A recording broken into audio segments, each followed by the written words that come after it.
I have been always interested in science, and the reason why I started particularly interested in piezoelectricity is because of my scientific love, Pierre Curie, who is the husband of Madame Curie. And so when I read a book about Madame Curie, who got a Nobel Prize in 2 different fields, as being the only person in the history, I really fell in love with her husband, Pierre Curie, who discovered piezoelectric phenomena.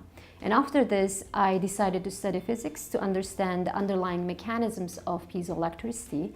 And then I realized I can use these magical devices and make sensors, actuators, transducers, mechanical energy harvesters, simply based on these materials.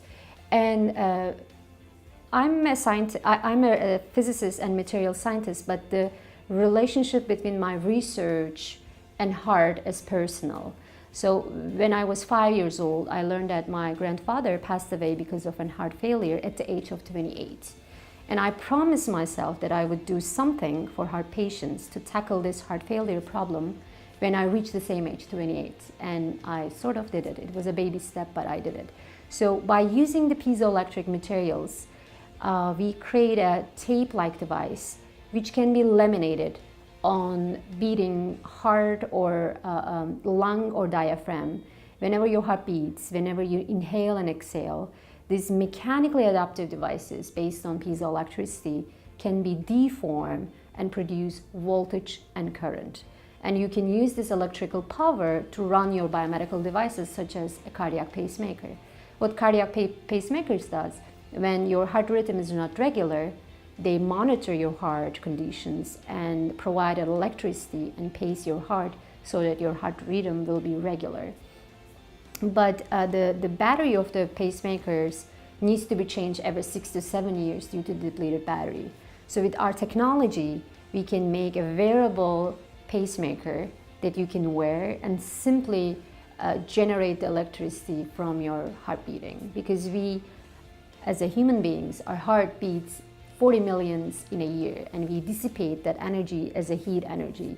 So I thought, wouldn't it be nice to make a mechanically adaptive device and laminate on a beating heart and generate the power to run your biomedical devices?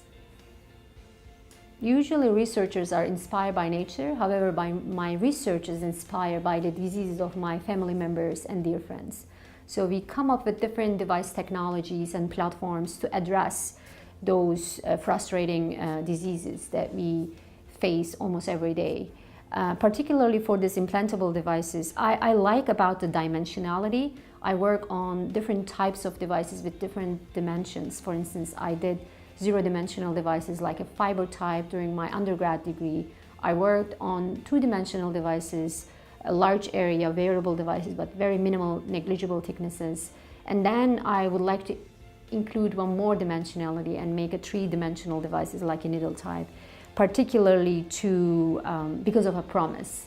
My aunt passed away because of her brain cancer at the age of 50. So I made a promise that I'll come up with a device which can understand really how we study the brain, because I feel like the future is implantable devices and human-computer interfaces.